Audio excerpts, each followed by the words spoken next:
یہودی کیا کرتے تھے کہ حالت حیض میں عورت سے بالکل کنارہ کشی اختیار کر لیا کرتے تھے، اس کے قریب بھی نہ جانا، اور کھانا پینا بھی الگ اور جھوٹا بھی الگ۔ تو بعض مذاہب میں کوئی فرق ہی نہیں تھا کہ حالت حیض عورت پاکی کی ایام میں۔ تو جب اسلام دنیا میں آیا تو صحابہ کرام کو یقیناً یہ خیال پیدا ہوا کہ بھئی اب اسلام کے اس بارے میں کیا احکام ہیں کہ جب خواتین مینسز کی حالت میں ہوتی ہیں شادی شدہ، تو کیا ہم ان سے ہم بستری کر سکتے ہیں یا نہیں کر سکتے، کیا اس کے احکامات ہیں۔ تو اللہ نے صحابہ کے سوال کو اور پھر اپنے جواب کو قرآن مجید کا جز بنا کے نازل کر دیا۔ وَيَسْأَلُونَكَ، اور یہ لوگ آپ سے سوال کرتے ہیں، عن المحیض، حیض کے بارے میں۔ تو حیض کے بارے میں سوال نہیں تھا، اصل میں سوال یہ تھا کہ حالت حیض میں زوجہ سے ہم بستری جائز ہے یا نہیں ہے، تو قرآن نے اس کی طرف اشارہ کر دیا۔ قل، اے نبی آپ ان سے کہہ دیجئے، ہوا اذن، اذن اصل میں تکلیف کو بھی کہتے ہیں، گندگی کو بھی کہتے ہیں، تو یہاں گندگی مراد ہے کہ وہ گندگی ہے۔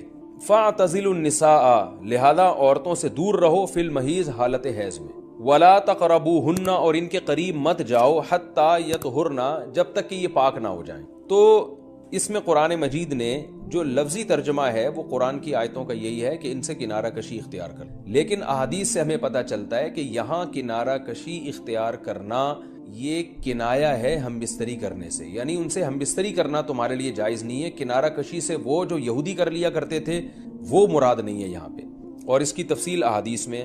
تو قرآن نے چونکہ صاف لفظوں میں جماع کا ہم بستری کا ذکر نہیں کیا، تو صرف کنایوں سے کام لیا ہے قرآن مجید نے۔ فاعتزلوا النساء، ان سے اعتزال کرو، یعنی دور رہو ان سے۔ دور رہنے کا مطلب صرف دور رہنے سے یہ مراد ہے، صحیح حدیث ہے، نبی صلی اللہ علیہ وسلم نے فرمایا، اصنعوا کل شیء الا النکاح، حالت حیض میں اپنی زوجہ کے پاس تم جا سکتے ہو، سب کچھ کر سکتے ہو سوائے جماع کے۔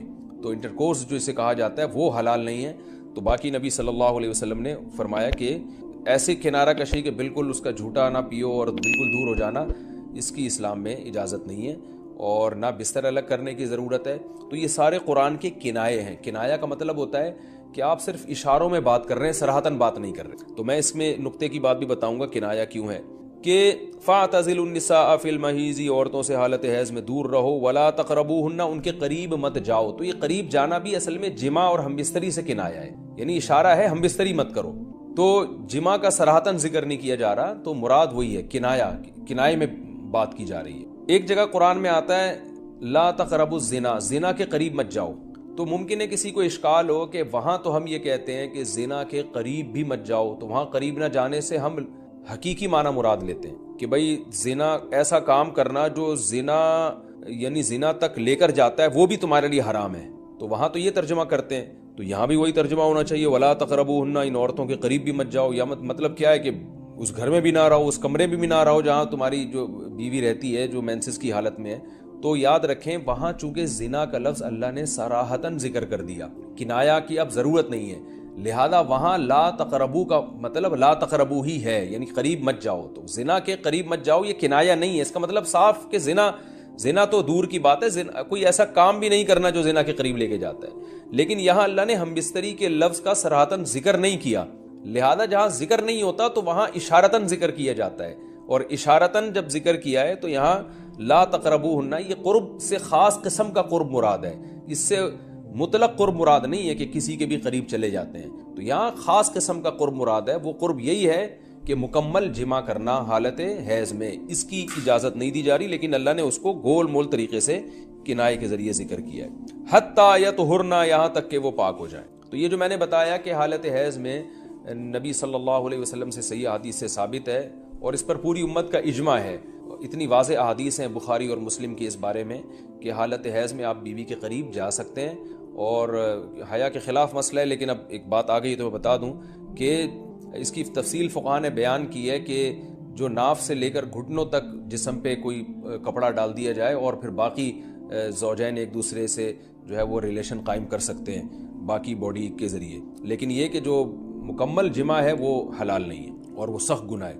آگے اللہ نے ارشاد فرمایا فَإِذَا تَطَهَّرْنَا، پس جب وہ مکمل پاک ہو جائیں، فَأْتُوهُنَّ، تو پھر تم ان کے پاس آؤ۔ اب یہ بھی دیکھیں ان کے پاس آؤ یہ کنایہ ہے جمع سے، یہ نہیں کہ آپ کی زوجہ جو ہے وہ جب حیض سے پاک ہوئی ہے تو آپ اب اس کے پاس جا کے چائے پی سکتے ہیں، وہاں بیٹھ کے کھانا کھا سکتے ہیں، یہ مراد نہیں ہے، یہ سب کنایہ اور اشارتاً قرآن بات کر رہا ہے۔ فَأْتُوهُنَّ، تو ان کے پاس آؤ، یعنی مطلب ان سے تم جمع کر سکتے ہو، جمع کرو ان سے، من حیث امرکم اللہ، ایسے جیسے اللہ نے حکم دیا ہے۔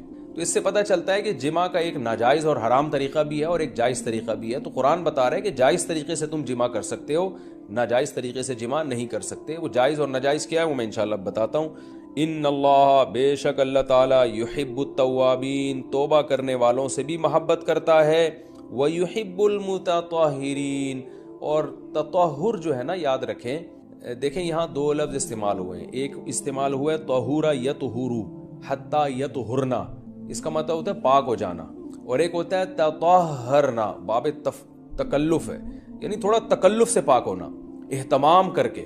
ایک پاک تو یہ ہے کہ بس چلو بھی پاک ہو گئے، ایک ہے کہ بہت یعنی پاک صاف رہنے کی بڑی کوشش کرنا۔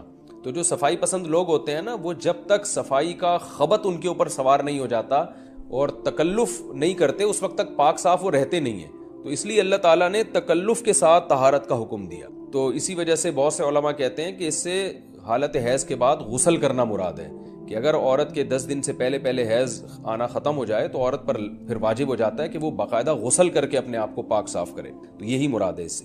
اللہ نے فرمایا فَإِذَا تَطَهَّرْنَا، جب وہ مکمل پاک ہو جائیں، فَأْتُوهُنَّ مِنْ حَيْثُ أَمَرَكُمُ اللَّهُ، تو پھر اس طرح آؤ ان کے پاس جیسے اللہ نے حکم دیا۔ بے شک اللہ تعالیٰ محبت کرتا ہے توابین، توبہ کرنے والوں سے، وَيُحِبُّ الْمُتَطَهِّرِينَ، اور خوب تکلف کے ساتھ پاک صاف رہنے والوں سے۔